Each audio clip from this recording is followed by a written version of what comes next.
ಲಡ್ಡು ಮುತ್ಯನ ಅವತಾರ ಈಗಿನ ಸಂಚಾರಿ ದೇವರ.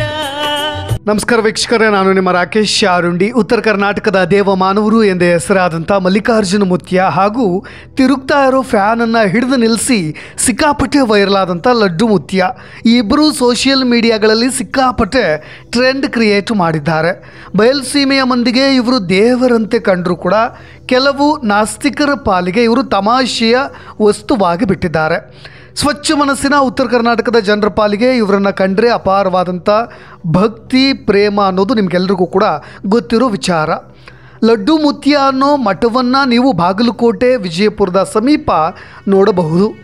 ಈಗ ವೈರಲ್ ಆಗ್ತಾ ಇರೋ ಲಡ್ಡು ಮುತ್ಯನೇ ಬೇರೆ, ಜೊತೆಗೆ ರಿಯಲ್ ಲಡ್ಡು ಮುತ್ಯನೇ ಬೇರೆ ಅನ್ನೋದು ನೀವು ಇಲ್ಲಿ ಗಮನಿಸಬೇಕಾದಂಥ ಸಂಗತಿ. ರಿಯಲ್ ಲಡ್ಡು ಮುತ್ಯ ಬಾಗಲಕೋಟೆಯ ಮುಗಳಖೇಡದವರು. ಆಗಿನ ಕಾಲಕ್ಕೆ ಲಡ್ಡು ಮುತ್ಯ ಯಾರ ಮನೆ ಕಾಲಿಟ್ಟರೂ ಕೂಡ ಆ ಮನೆಯ ಅದೃಷ್ಟವೇ ಬದಲಾಗ್ತಾ ಇತ್ತಂತೆ. ಜೊತೆಗೆ ಸ್ನೇಹಿತರೆ, ಏನಾದರೂ ಆತ ಅಂಗಡಿಗೆ ಹೋಗಿಬಿಟ್ರೆ ಅಲ್ಲಿ ಏನಾದರೂ ತೆಗೆದುಕೊಂಡ್ರೂ ಸಾಕು ಆ ಅಂಗಡಿಯ ಲಕ್ಕೆ ತಿರುಗ್ತಾ ಇತ್ತಂತೆ. ಯಾರಿಗಾದರೂ ಬೈದರೂ ಕೂಡ ಆ ವ್ಯಕ್ತಿಯ ಜೀವನ ಬದಲಾಗ್ತಾ ಇತ್ತಂತೆ ಪಾಸಿಟಿವ್ ಆಗಿ. ಹಾಗಾಗಿ ಲಡ್ಡು ಮುತ್ಯ ಸಂತನಾಗಿ ಬೆಳೀತಾರೆ. ಇವರು ಪವಾಡಗಳಿಂದ ಉತ್ತರ ಕರ್ನಾಟಕದ ಮಂದಿ ಲಡ್ಡು ಮುತ್ಯನಿಗೆ ದೇವರ ಸ್ಥಾನವನ್ನು ಕೂಡ ಕೊಡ್ತಾರೆ.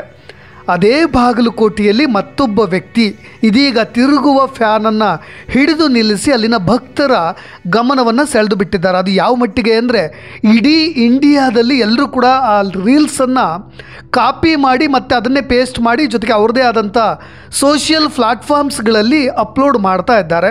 ಅದು ಸಿಕ್ಕಾಪಟ್ಟೆ ಪಾಸಿಟಿವ್ ಆಗಿ ಜೊತೆಗೆ ನೆಗೆಟಿವ್ ಆಗಿಯೂ ಕೂಡ ಫನ್ನಿಯಾಗಿ ಟ್ರೋಲ್ ಆಗ್ತಾ ಇದೆ.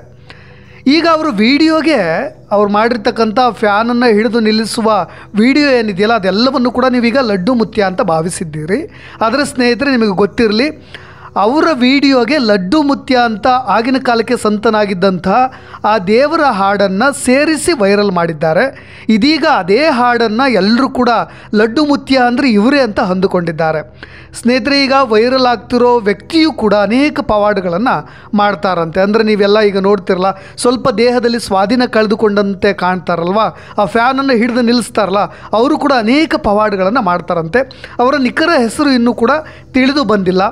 ಅವರು ಕೂಡ ಬಾಗಲಕೋಟೆಯವರು. ಅವರು ಸದ್ಯ ಈಗ ಮನೆ ಮಠ ಯಾವುದೂ ಕೂಡ ಅವರಿಗೆ ಇಲ್ಲ. ಆದರೆ ಭಕ್ತರು ಕೊಡಿಸಿದಂಥ ಲಕ್ಷ ಲಕ್ಷ ವೆಚ್ಚದ ದುಬಾರಿ ಕಾರ್ನಲ್ಲಿ ಊರೂರು ತಿರುಗ್ತಾರೆ.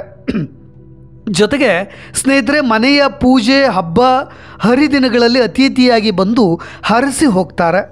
ಇವರು ಕಾಲಿಟ್ಟಲ್ಲೆಲ್ಲ ಧನ ಸಂಪತ್ತು ತುಂಬಿ ತುಳುಕ್ತಾ ಇದೆಯಂತೆ. ಜೊತೆಗೆ ಅನೇಕರ ಕಾಯಿಲೆಗಳು ಕೂಡ ಇವರ ಆಶೀರ್ವಾದದಿಂದ ವಾಸಿ ಆಗ್ತಾವಂತೆ. ಹಾಗಾಗಿ ಇವರಿಗೂ ಕೂಡ ಬೇಡಿಕೆ ಹೆಚ್ಚಾಗಿದೆ.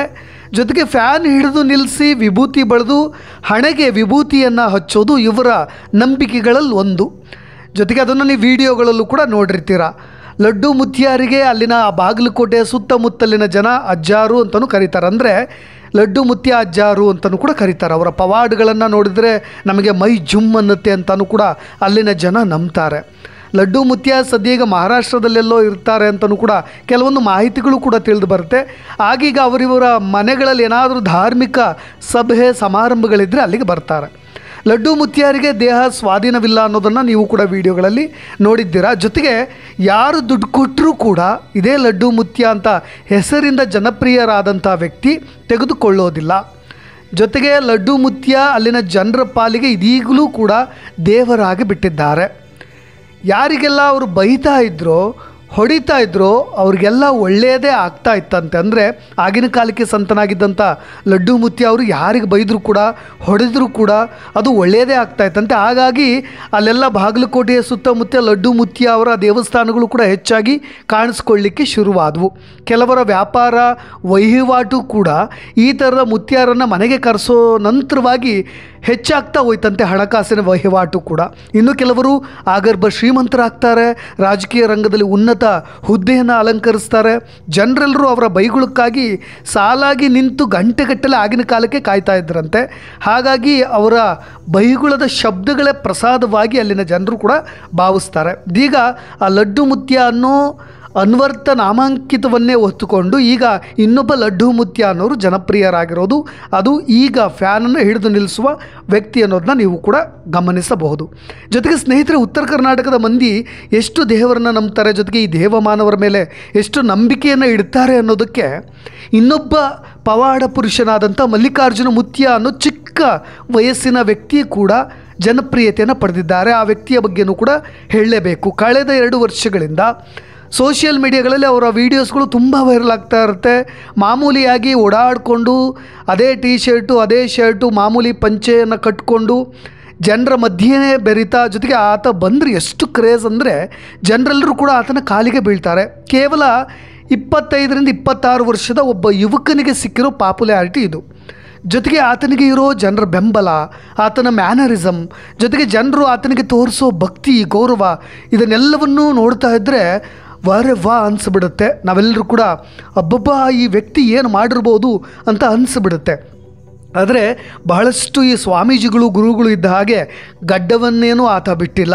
ಮಾಮೂಲಿಯಾಗಿ ಒಬ್ಬ ಸಣ್ಣ ಹುಡುಗನಂತೆ ಓಡಾಡ್ಕೊಂಡಿರ್ತಾನೆ, ಬೈಕನ್ನು ಕೂಡ ಹೊಡಿತಾರೆ, ಜೊತೆಗೆ ವೀಲಿಂಗ್ ಕೂಡ ಮಾಡಿದ್ರು ಅಚ್ಚರಿ ಇಲ್ಲ ಎಂಬಂತೆ ಅವರು ಕಾಣಿಸ್ಕೊಳ್ತಾ ಇರ್ತಾರೆ ಸೋಷಿಯಲ್ ಮೀಡಿಯಾದಲ್ಲಿ.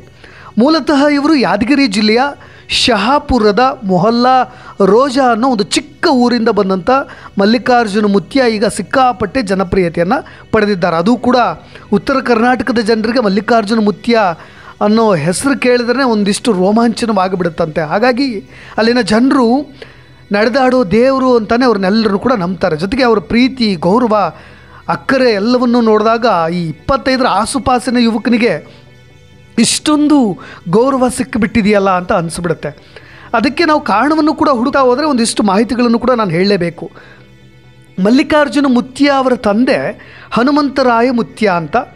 ಹೌದು, ಆಗಿನ ಕಾಲಕ್ಕೆ ಹನುಮಂತರಾಯ ಮುತ್ಯ ಅವರು ಕೂಡ ಭವಿಷ್ಯವಾಣಿಯನ್ನು ನುಡಿತಾ ಇದ್ದರಂತೆ. ಕಷ್ಟ ಅಂತ ಬರುವ ಜನರಿಗೆ, ನೋವಿಗೆ ಸ್ಪಂದಿಸಿ ಸಾಂತ್ವನವನ್ನು ಕೂಡ ಹೇಳ್ತಾ ಇದ್ದರು. ಅದರ ಮುಖಾಂತರವಾಗಿ ಹೆಚ್ಚಿನ ಜನಪ್ರಿಯತೆಯನ್ನು ಕೂಡ ಪಡೆದಿದ್ದರು. ಆದರೆ ಈಗ ಸೋಷಿಯಲ್ ಮೀಡಿಯಾ ಆಗಿನ ಕಾಲಕ್ಕೆ ಅಷ್ಟರ ಮಟ್ಟಿಗೆ ಬೆಳೆದಿರಲಿಲ್ಲ, ಜೊತೆಗೆ ಹೆಚ್ಚಾಗಿ ರೀಚ್ ಆಗ್ತಾ ಇರಲಿಲ್ಲ. ಹಾಗಾಗಿ ಅವರ ತಂದೆಯ ಜನಪ್ರಿಯತೆ ಜನರಿಗೆ ಗೊತ್ತಿರಲಿಲ್ಲ. ಆದರೆ ಇದೀಗ ಎಲ್ಲವೂ ಕೂಡ ಫಿಂಗರ್ ಟಿಪ್ನಲ್ಲಿದೆ. ಎಲ್ಲ ಕೂಡ ರೀಲ್ಸ್ಗಳ ಮುಖಾಂತರವೇ ಒಂದೇ ದಿನಕ್ಕೆ ರಾತ್ರೋರಾತ್ರಿ ಕೂಡ ವೈರಲ್ ಆಗಿಬಿಡ್ಬೋದು. ಅದೇ ರೀತಿಯಾಗಿ ತೆರೆಮರೆಯಲ್ಲಿ ಉಳಿದಿದ್ದಂಥ ಈಗ ಮಲ್ಲಿಕಾರ್ಜುನ ಮುತ್ಯ, ಹನುಮಂತರಾಯ ಮುತ್ಯಾರ ಮಗ, 2ನೇ ಮಗ ಮಲ್ಲಿಕಾರ್ಜುನ ಮುತ್ಯ ಅವರು ಅಪ್ಪನ ಹಾದಿಯಲ್ಲೇ ಸಾಗಿ ಭವಿಷ್ಯಗಳನ್ನು ನುಡಿತಾ ಕಷ್ಟ ಅಂತ ಬಂದವರಿಗೆ ಸ್ಪಂದಿಸಿ ಅಪ್ಪನಂತೆ ಈಗ ಬೆಳೆದು ನಿಂತಿದ್ದಾರೆ. ಅಪಾರ ಅಭಿಮಾನಿಗಳನ್ನು ಕೂಡ ಸಂಪಾದಿಸಿಬಿಟ್ಟಿದ್ದಾರೆ. ಪುಟ್ಟ ಗ್ರಾಮವಾಗಿದ್ದಂಥ ಮೊಹಲ್ಲಾ ರೋಜಾ ಈಗ ಹಳ್ಳಿ ಇಡೀ ಜಗತ್ತಿಗೂ ಕೂಡ ಗೊತ್ತು. ಕಾರಣ ಅದಕ್ಕೆಲ್ಲವೂ ಕೂಡ ಮಲ್ಲಿಕಾರ್ಜುನ ಮುತ್ಯಾರವರ ಭವಿಷ್ಯವಾಣಿ. ಭಕ್ತರಿಗೆ ಸಿಕ್ಕಿರುವ ಅವರ ಸಹಾಯ, ಸಹಕಾರ, ಸಾಂತ್ವನ, ಜೊತೆಗೆ ದೊಡ್ಡ ದೊಡ್ಡ ರಾಜಕಾರಣಿಗಳು ಕೂಡ ಮಲ್ಲಿಕಾರ್ಜುನ ಮುತ್ಯ ಅವರ ಆಶೀರ್ವಾದವನ್ನು ಪಡೀತಾರೆ. ಈ ಹಿಂದೆಯೂ ಕೂಡ ಬಾಬುರಾವ್ ಚಿಂಚನಸೂರ ಅವ್ರ ಜೊತೆ ಮಾತನಾಡಿರೋ ಆಡಿಯೋ ವೈರಲ್ ಆಗಿತ್ತು. ಅವ್ರು ಎಷ್ಟು ಭಕ್ತಿಯನ್ನು ತೋರಿಸ್ತಾರೆ, ಅದೆಷ್ಟು ಭಕ್ತಿ ಭಾವ, ಅದೆಷ್ಟು ನಡೆದುಕೊಳ್ತಾರೆ ಅವ್ರ ಮಾತಿಗೆ ಅನ್ನೋದು ಕೂಡ ಆ ಆಡಿಯೋದಲ್ಲಿ ನೀವು ಗಮನಿಸಬಹುದು. ಅದು ಕೂಡ ಸೋಷಿಯಲ್ ಮೀಡಿಯಾದಲ್ಲಿದೆ. ಜೊತೆಗೆ ಅಲ್ಲಿನ ಈ ಯಾದಗಿರಿ ಸಮೀಪದ ಜನ, ಅಲ್ಲಿನ ಸುತ್ತಮುತ್ತಲಿನ ಜನ ಎಷ್ಟು ನಂಬ್ತಾರೆ ಅಂದರೆ, ಜಗದೊಡೆಯ ನೀ ಬಾರೋ ಮಲ್ಲಿಕಾರ್ಜುನ ಮುತ್ಯ ನೀ ದಯ ತೋರೋ ಅನ್ನೋ ಹಾಡುಗಳನ್ನು ಕೂಡ ಬರೆದು ಬಿಟ್ಟಿದ್ದಾರೆ. ಅದು ಕೂಡ ಸಿಕ್ಕಾಪಟ್ಟೆ ವೈರಲ್ ಕೂಡ ಆಗ್ತಾ ಇದೆ. ಅದು ಕೂಡ ನೀವು ಯೂಟ್ಯೂಬ್ನಲ್ಲೂ ಕೂಡ ಗಮನಿಸಬಹುದು.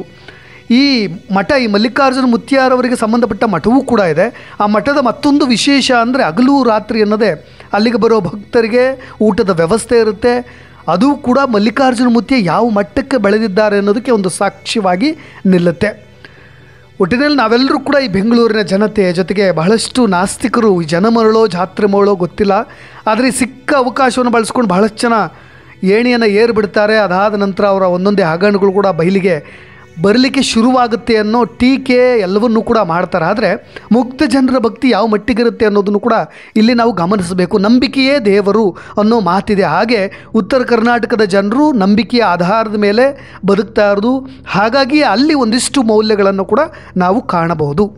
ಆದರೆ ಇವರು ವರ್ತನೆಗಳು ಅಂದರೆ ಈ ಮಲ್ಲಿಕಾರ್ಜುನ ಮುತ್ಯ ಆಗಿರ್ಬೋದು, ಈ ಲಡ್ಡು ಮುತ್ಯ ಹೆಸರಿನಲ್ಲಿ ವೈರಲ್ ಆಗ್ತಾರೋ ವ್ಯಕ್ತಿ ಆಗಿರ್ಬೋದು, ಅವರ ವರ್ತನೆಗಳನ್ನು ನೋಡಿದಾಗ ನಮಗೆಲ್ಲರೂ ಕೂಡ ವಿಚಿತ್ರ ಅನಿಸ್ಬಿಡುತ್ತೆ. ಜನ ಇವ್ರನ್ನ ಅಷ್ಟು ಮಟ್ಟಕ್ಕೆ ಯಾಕೆ ಬೆಳೆಸಿಬಿಟ್ರು ಅನಿಸ್ಬಿಡುತ್ತೆ. ಆದರೆ ನಂಬೋದು ಬಿಡೋದು ಅವರವರ ಭಕ್ತಿ ಭಾವಗಳಿಗೆ, ನಂಬಿಕೆಗಳಿಗೆ ಬಿಟ್ಟಿರೋ ವಿಚಾರ ಅನ್ನೋ ಮಾತನ್ನು ಕೊನೆಯದಾಗಿ ಹೇಳ್ತಾ, ಮೂಢನಂಬಿಕೆಗಳು ನಮ್ಮನ್ನು ಇನ್ನೊಂದು ಅಡ್ಡದಾರಿಗೆ ತೆಗೆದುಕೊಂಡು ಹೋಗೋದು ಬೇಡ. ನಂಬಿಕೆಯಾಗಿಯೇ ಉಳಿಯಲಿ ಅಂತ ಹೇಳ್ತಾ ಕೊನೆಯದಾಗಿ ಇನ್ನಷ್ಟು ವಿಷಯಗಳೊಂದಿಗೆ ಮತ್ತೆ ಬರ್ತೀನಿ. ನಾನು ರಾಕೇಶ್ ಆರುಂಡಿ. ಧನ್ಯವಾದ.